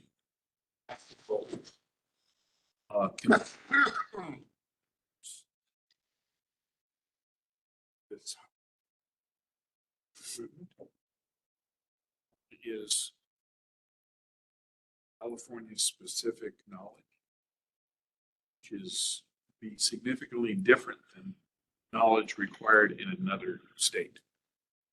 2, can somebody to move from any place besides California to this area? That's a big deal. Okay, somebody could be a Cracker Jack GM candidate from Iowa, and this is going to be Poison Oak. Once they start looking at it. So that to me is I usually like to go with a larger pool rather than the same old pool, especially when it comes to what I characterize as folks who spent their entire career supping at the public trough. However, from the information that they need to be aware of out of the box, that actually makes it almost state specific. These folks that are worked with and also that are based here in California, are going to be looking at that a little and have the tendrils of contacts a little more by my way of thinking. For me, one differentiator is EPSHR, the company that already knows the district. The others don't. Yeah, players. Yeah. And so all the others, they start out by saying, we're going to come chat with you and figure out who you are. PSHR already knows who we are. I think will give us some efficiencies right on the front end of the program. I think our market is Los Angeles. There's people in LA that are dying to get out of LA, just like I wanted to get maybe 30 years ago. And Ojai is close, still be close to family. Moving from Los Angeles to Ojai, it's our best shot, I think. So, And it's not going to be culture shock and real estate shock. Do we have a requirement, like we do some of the operators, that they live within some distance of the plant for the general manager?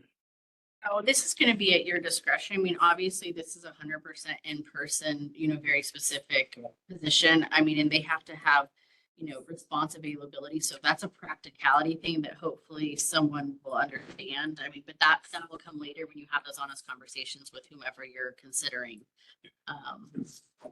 If we're going to put some sort of that on potential hire, we should state that as part of the recruiting process, not later when they're, Yeah. You want to say Yeah. that it's a condition or a something like requirement. moving to within 20 miles of the plant is required or something. I don't know. We ought to- You'll Saying, we expect you to be here between 8 and 5 days a week. And any other time that you're needed, the general manager, critical decisions, you have to be reachable within. You see what I'm saying? Because some of our operators have to be within 20 or 25 minutes, whatever it is. So it seems to me our general manager ought to fall under that same. One's regulatory and one's preference, but you as a board can set any preference you want. Responsiveness for staff who are held to the same standard. I mean, that's entirely up to you. And those are conversations you have with the consultant that you choose about the things that are important to you, and set those in requirements. I mean, that's part of the whole process of this. We can do that. Maybe. Did Jeff move here? Does anybody know? No, he's already here. He already lived here. Been in the county forever. Oh, he worked for the county. Well, he was in the, And the county. Been in the county, various things. at the Lions Club meeting, says, hey, are you in the sanitary district? I said, yeah. He says, I want to apply for that job. He says, you have to go through the process. Go through the process. He's also my neighbor, 1 block away. Oh, okay. So You're still friends? it's a coincidence. Oh, that's good. But yeah, it was a good coincidence because we didn't have to consider his moving here Right. and becoming familiar with traffic pattern.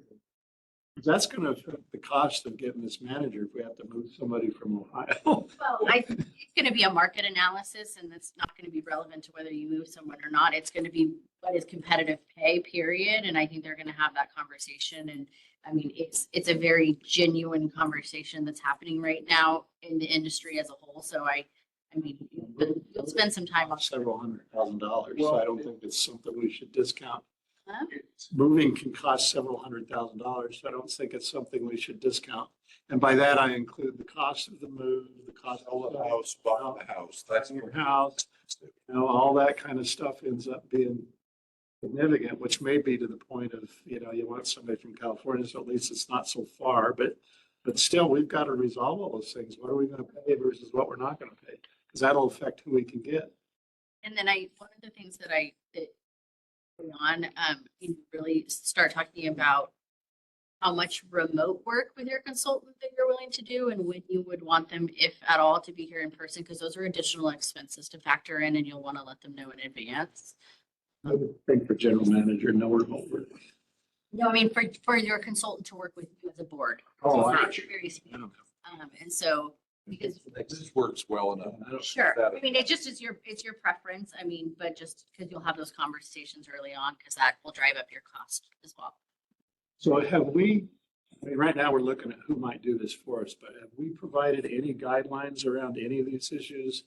Costs, moving expenses? Those are all the conversations you start with when you work with your consultant. Those are all board decisions. Started any of that yet? Okay. Some statistics from you.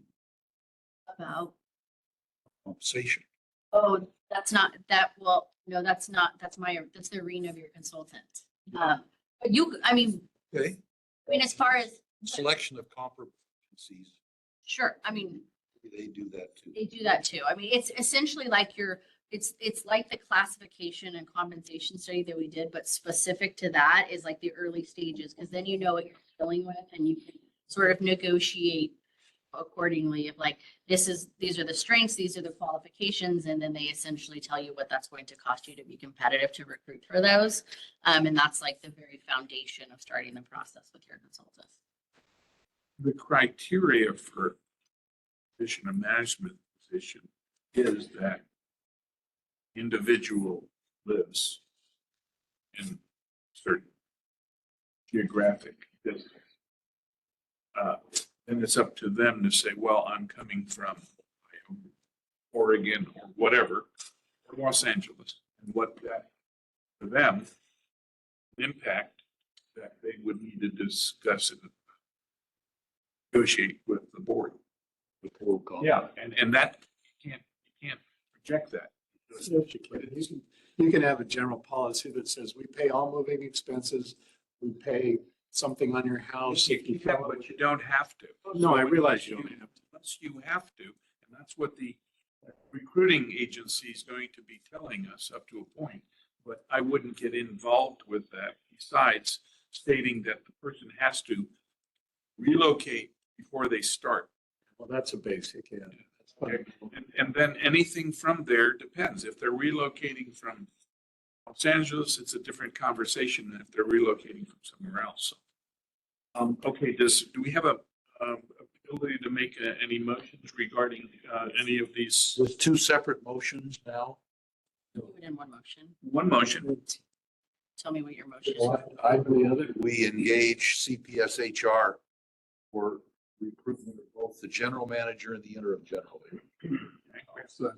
Second, okay. Alrighty. Director Martinson, Yes. Director Curtis, Director Kintosh, Yes. Director Bird, Yes. Director Clancy, Yes. and Vice Chair Ulrich. Yes. Are you comfortable with that, Allison? Yeah, no, I thoroughly enjoyed them. So I think this will be successful working with them. Like I said, nothing but good experiences. So yes. Okay. The next, I'm sorry, what's the next steps with them now? So I'll let them know that their proposal was accepted. They'll draft a contract, for us to sign. We'll get a firm schedule down, and, I'll communicate, what the next steps are with the subcommittee. And they'll start some of that foundational work and decide what to bring to the full board for full discussion and what things that they can resolve at that level. Okay. right now, the next item is closed session, but do we want to jump over and do the items 21 to 27? Okay, standing what says item 16 to 21, that's, we're looking at 21 to 27. Oh, yours probably has a type. Thank you. So that's information items for receipt and file. No action needed.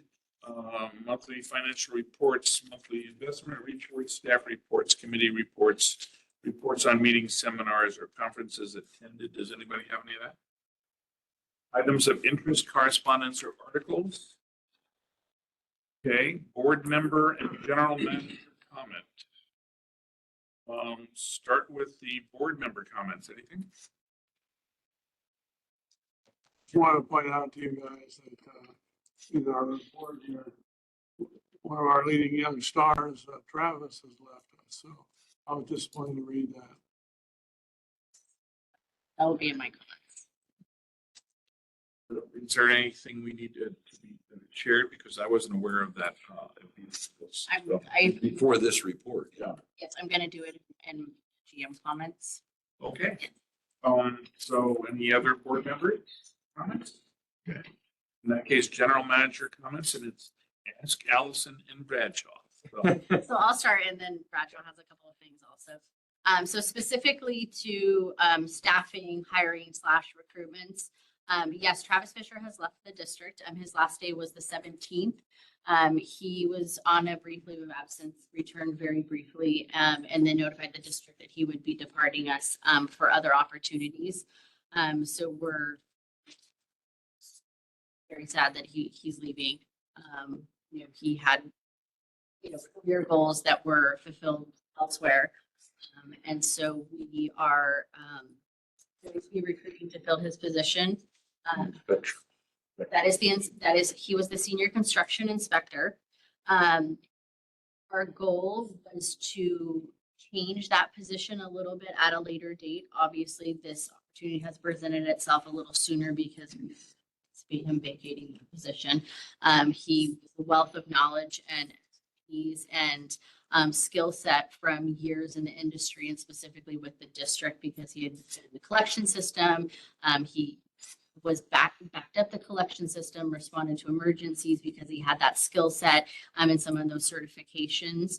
We do not believe that we will be successful in recruiting somebody with that specific level of knowledge and diverse skill set that specifically is defined in his job description, which was somewhat specific to him. So we have engaged CPS HR Consulting for a little side consulting job, very minimal expense. The budget will cover that to essentially reclassify that position as a compliance inspector, which is very common amongst a wastewater industry. It will focus more on enforcement of district code of regulations and then environmental regulations. So for us, that specifically means our PSL program, our commercial customers, fixture unit counts, some pre-treatment, some our fog inspections. We've been working with, Travis was here, we had a work group, a fog work group, and a customer service work group to streamline some of those programs to be more customer responsive, but also more transparent about our processes and just manage the volume of those inspections a little bit better. Ian's been working really hard to get us handy dandy techie tools to do that. Some statistical reports. We had implemented several of those already, either in whole or in part. And so we're going to continue that work and tweak that position a little bit to be more of a compliance inspector, which we believe will be more successful in recruiting that. Still going to be inclusive of doing the PSLs? Yes, yes. It'll essentially be any compliance related inspections versus construction project management for the collection system that he was doing some of. He'll still be looking and approving points of connection for homeowner construction projects and that sort of thing, but not as much in the arena of like Liz and Rick as far as construction projects and CIP related things. That's just, like I said, a diverse skill set. We don't feel like we'll be able to find that comprehensive of a candidate. We're trying to increase our candidate pool. So that should be in the next probably month that we'll be doing that. It'll be dependent how quickly we go through the process with CPS HR, which is a few weeks. We started that today, which sort of speaking of candidate pools, we have a vacant collection system operator position that we preliminarily went out for recruitment on for a few weeks at a level 2 or 3. We were very unsuccessful in our recruitment for that. We feel like that's an indicator of what we had heard about the employment market in general right now. It's very, very tough.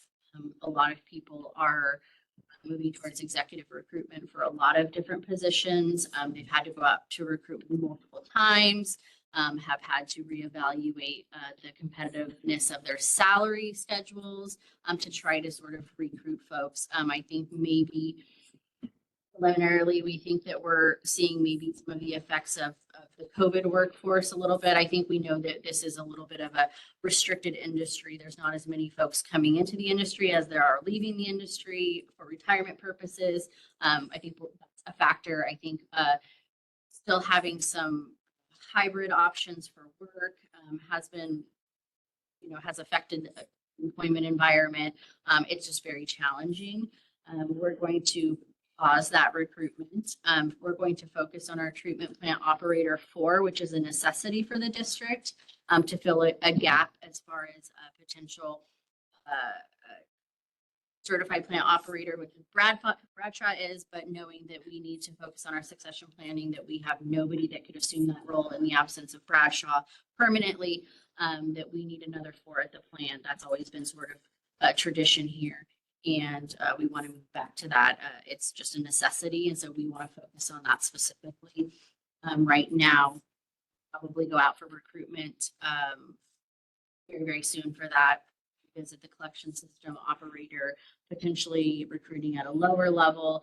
We don't have an operator in training classification here. It just won't work for us because we can't have a non-certified person. We don't have any work for them to do. If they don't become certified, it's a waste of resources. We have to terminate them. We just can't keep them here. So we're not big enough to have that. We need somebody that can hit the ground running in our collection system. So we're going to have to sort of reevaluate what that looks like, trying to recruit that position. But it's been challenging. The employment market is and we've changed nothing about the way that we recruit those from previous recruitments that have been very, very successful through CWEA, and we just aren't getting the response rate. Maybe the economy plays a factor if people willing to sort of take a risk and move somewhere else. Who knows? We're evaluating our fleet of vehicles right now. We have 4 vehicles, including our gap backs that are far beyond their useful life. Our 2 SUVs, our minivan, and our F-150 of our regular fleet, plus our gap backs. So we'll be coming to the board and having a discussion about talking about the major expense of replacing the gap backs. It's an order one is a year plus. So we need to sort of have that conversation in advance of that. We're looking at also regulations of what we're required to have as electric or hybrid, if any. We can have those conversations when we start normal vehicles. So for me. I don't think so. I don't think that's an option for us.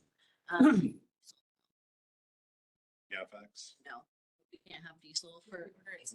Okay, yes, that's right. Yeah, if we order it now, we're gonna kind of be grandfathered into the diesel. That's right. And if they extend, That's gonna be some nasty regulation. Right. So one of the reasons we're having the conversation about the gap backs now, and we've had some issues with it, and so is because if we get it ordered and a VIN number assigned to us, they will grandfather us in to be able to have a diesel, which is going to, it's just what we would prefer. So we're going to have that conversation, as well as obviously some of our other vehicles that are quite old and high mileage and some maintenance things. So we'll start that conversation about prioritizing those. Let's see, the ordinance committee met right before this meeting and discussed board member compensation. So they've made a recommendation to increase board member compensation. That will come to the full board for approval in June.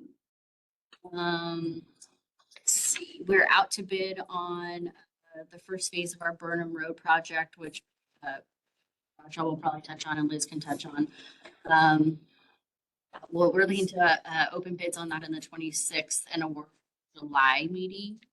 So that will be coming in. That's a large scale project.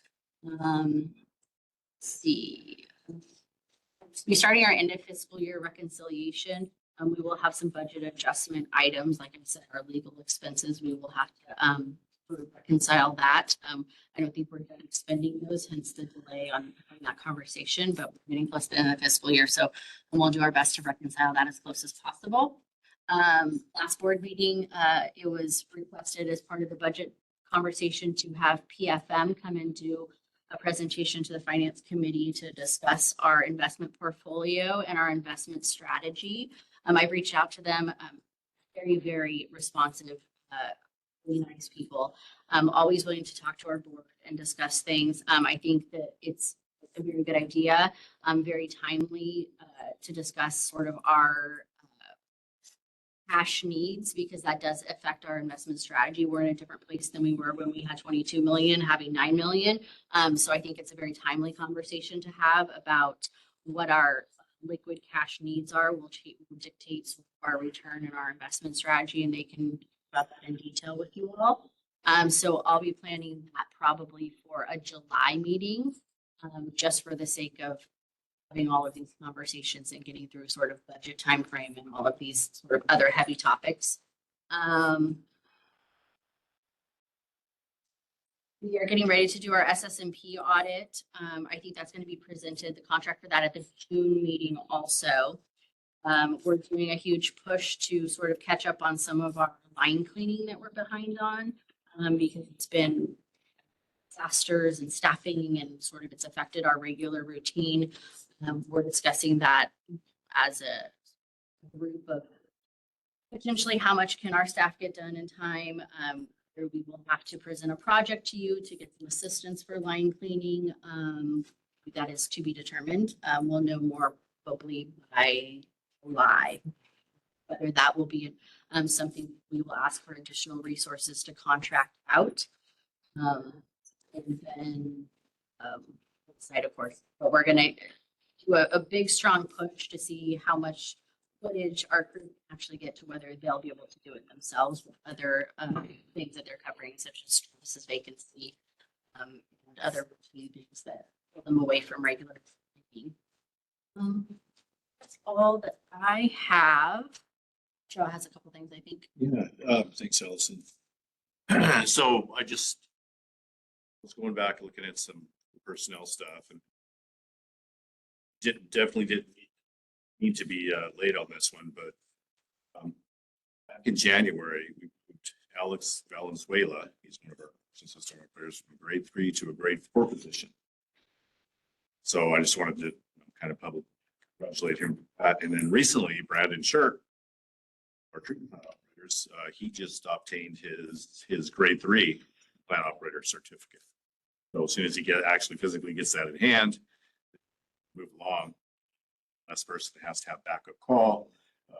It's going to free up some other people in certain respects. And so we're very proud of him for doing that. A couple things I just wanted to follow up on. Jack, you had mentioned last regular board meeting, you asked the question about Creek Road and have we looked at the Creek Road line. So I'm pretty sure, and correct me if I'm wrong, Liz, I'm pretty sure we TV'd all of Creek Road 2023. Once we got the repairs done over there during Everything downstream of the break. Everything downstream of the break, okay. And then the north end of Creek Road, we've fairly recently TV'd 40%. And we have some traffic control things that we need to go through to continue to TV the rest of Creek Road. But everything looks to be in good shape so far down there on Creek Road. The other thing I wanted to bring up, and might be better qualified to talk about this, was the Lowell, you asked about the alignment of the fault with the Burnham Road break site, and I had a discussion about that, and I'll let her run with that a little bit. She's willing to do that, and then she can talk about the Burnham Road project as well. I look at the Blaha quad map. There are several faults that cross quite a bit of our collection system, mostly in Mirmani, the Oakview area. And the real thing that stuck out for me as some background info for the Burnham Road trunk sewer is the trunk sewers existed since the early 60s. Was put in that AC pipe. In 06, we put in the siphon that runs under the river there. And that there's a distinct difference in the portion of the old trunk sewer that is upstream of the connection point of the siphon and downstream. So siphon comes out, it's ripping that turbulent flow. I believe it caused some significant H2S damage to that AC pipe, compromised the liner. And what we're proposing to do is line the entire trunk sewer from that connection point all the way to our lift station over the next 2 to 3 cycles. And that pipe that gets put in there is structurally sound on its own, so we don't have to rely on that old, compromising and being soft, which I believe is the failure point. There are faults nearby though, which may have contributed, you never know. And there's also been some significant work on that property. They're allowed to do it, but they have heavy equipment frequently vibrating the ground and things. So, and we've had some levels. But there's a distinct difference in the condition upstream of the outlet and downstream of the outlet, which is why we're recommending that. Over time, we're going to recommend pulling in a small diameter existing AC between the Rancho Matilda Hollow Station and the downstream of the siphon outlet, but that is a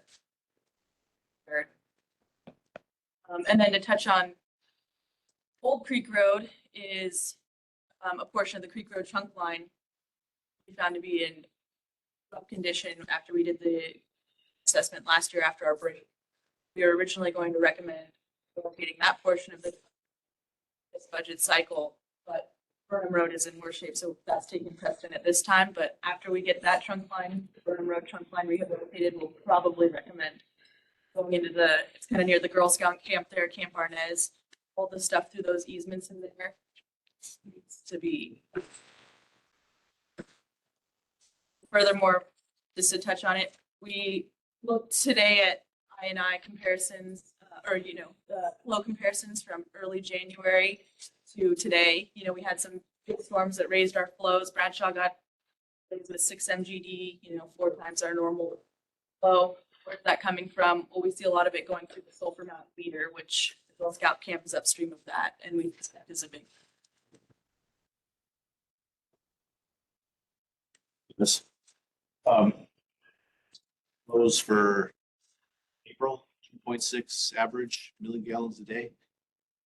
Yesterday we were at a 1.9, so we're steadily coming down. That's all I have. In that case, then I guess we are ready to go out of. Follow-up question. I had asked about this workplace violence prevention, that it's done. It's done. It's been reviewed, compliance by CESP Consulting. My question was, the government has to approve it, and have we submitted it to them? Because I think it's by the 1st of July, we have to have it approved. We actually have to have it. By whom? We just have to have it part of our injury, illness, and prevention plan, and roll it out by July 1st. So Okay. it essentially has to meet a certain amount of procedural requirements, as far as like education, checks, continued education. It's actually, if I'm going to be honest with you, and originally the one that like 10 pages long, and when I sent it to our consultant, like they actually did eliminate some of the redundancy. But CSRMA has been really good about, as well as LCW, being really helpful with sort of our consortium members and coaching them through sort of and providing acceptable templates, and so that we all sort of are consistent with our plan. So we feel like we're all going to be pretty consistently the same. I mean, like I said, we have our safety consultant. We got a second set of eyes on it. They made some modifications, which actually reduced sort of the redundancy and making it so cumbersome. And we'll roll that out on time worker.